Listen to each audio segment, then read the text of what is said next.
Welcome, everyone, to the Inclusion Podcast. I'm Dr. Julie Costin. And I'm Dr. Christy Preddy-Franzak. We're so glad you're here as we explore all things inclusion. So whether you're a school leader, an educator, a parent, or simply passionate about inclusion, this podcast is for you. In each episode, we go beyond the usual conversations, diving into what truly makes inclusive education work. Together, let's make a difference, one conversation at a time. Here we go. Episode 59. I feel like we need a little drum roll for this one because it is so powerful. It's called Mini Moments That Matter, Building Trust Without Tons of Time. And today we're talking about how the tiniest of moments can make the biggest difference with students. And what we realized is that it's the actual tiny moments, it's not hours of conversation, that create trust in our students. So, Christy, let's jump into this big idea of mini moments that matter.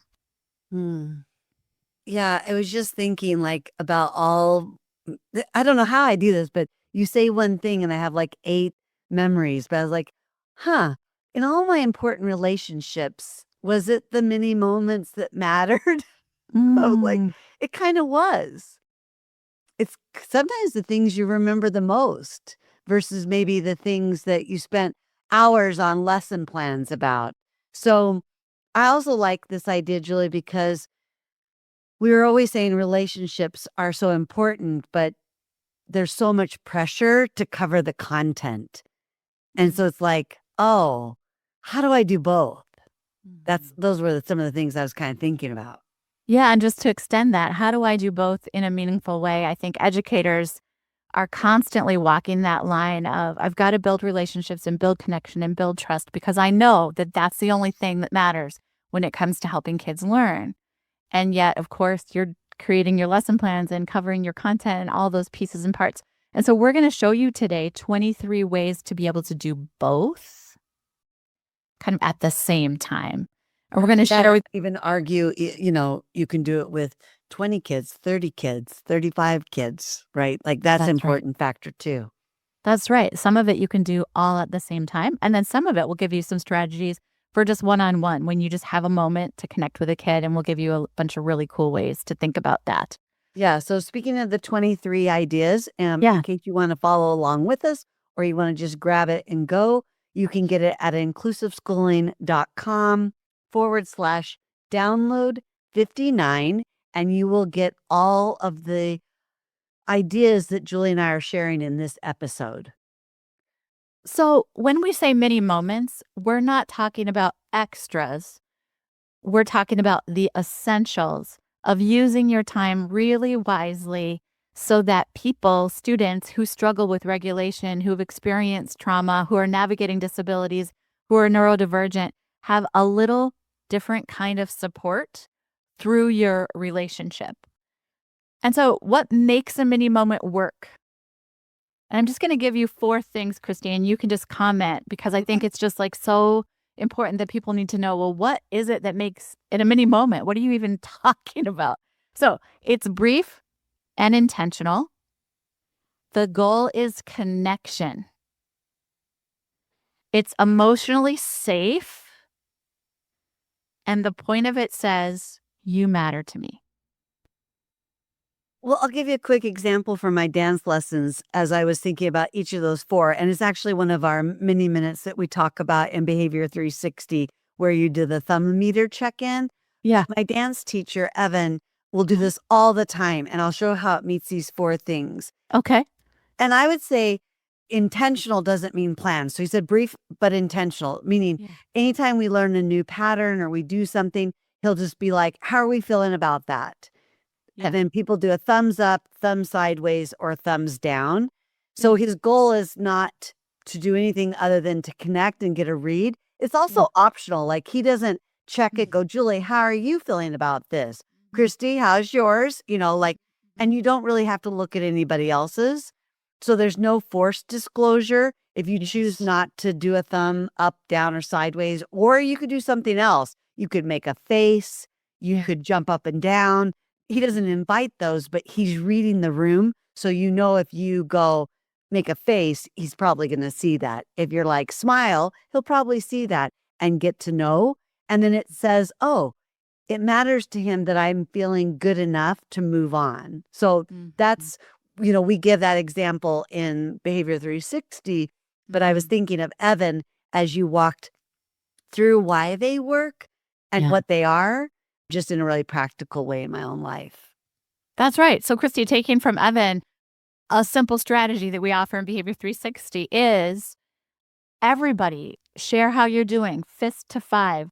0 Fist is you're 5, that's a good one. struggling. 5 is I'm doing great. 3 is you're somewhere in between.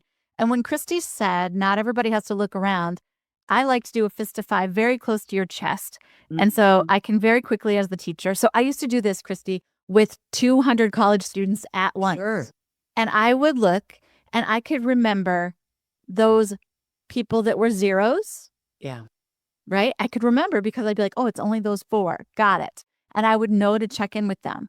And it would let me know that everybody else was above a 3 and we're feeling like, okay, I can keep going, right? And Right. so that's kind of how you use it. And it can be silent or verbal. It could be an entry ticket, an emoji, a hand signal. It can be anything. But it allows you as the educator to scan the room and to say every person matters here. And then to say to them, if you're a 0, don't you worry because, and you explain that what's going to happen next. If you're feeling like a 5 right now, don't you worry because, and you explain what's going to happen if you're feeling really good about this. Because it's a way to gather information so quickly. And it says you matter and it's intentional. So that's Well, and sorry, Julie, I have to say though, what you didn't do was Mhm. take those 4 students who had a 0 from their Yeah. fist to 5 and call them out and take your teaching assistant and say, hey, you 4, you said you're struggling with this. You go with Mhm. Kate and she'll pull you over here and do some, Mhm. practice. Why did you use that as a non-example? Because I think that would be our habit is to go, oh, you're struggling. So I have to fix or remediate you. Yeah. So Christy's like, you don't want to publicly separate, segregate, or sort people who are struggling because learning is a very individual thing.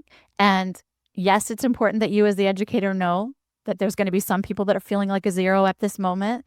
And you're going to have a plan about what to do, but it is not to bring them all to one table and to review the material in the same way a different time. And you also took the other end. You said the kids that were the students, they're not kids, Yeah. students who were feeling a 5, you were like, don't you worry, here's what's coming. So you recaptured their curiosity or their anticipation or excitement because they're like, I'm already a 5. Duh, I could teach this class, Dr. Costin. But you're like helping them see where they could elevate it. So it's like essentially you took the outside pins and started to adjust your lesson without just aiming for the middle or sorting and separating. I don't know. It was just kind of interesting. That's right. And I think you just really, really appreciate you underscoring this concept that we don't publicly bring the Right. 5s together, bring the 0s together, bring the 3s together. That's really important. And so these kinds of mini moments are quick check ins and they just are getting a sense, a temperature of the room. You can do a rose, a thorn, or a bud where you're asking everybody to think of a success, a challenge, or something exciting coming up.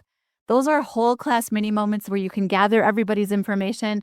And it's pretty amazing to be able to connect with students in that way. I'll use how I've used rose, thorn, and bud is I've had people jot it down on a quick sticky note on their way out the door. And then it's so fun on their way back in the door. Let's say they're in a 6th period class. On their way back in tomorrow for 6th period, you're making comments about what people are excited about that's coming up. Like, I heard you say your mom's having a baby. That's amazing. Like, da da da da da. You're just connecting in a human way quickly with people.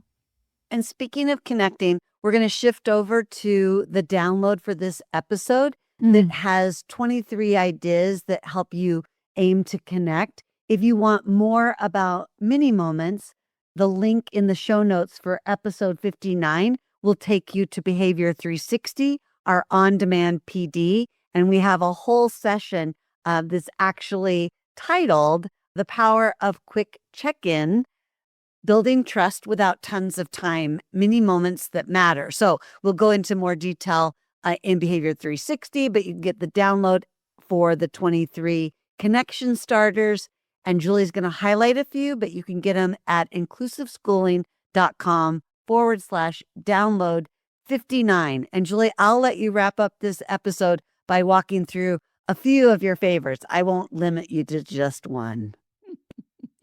Thanks. And so just a reminder, these are quick things that you can use on one-on-one check-ins as a journal or a drawing prompt when you're in an advisory circle, when you sense a student needs support but doesn't even know where to start or where to begin, or even just a reflective tool in the classroom. So just so many ways to use them. But now, Christy's invited me to share my favorite. I've noticed you blank. Tell me more. What's something you wish people understood about you today? What are you hoping tomorrow feels like?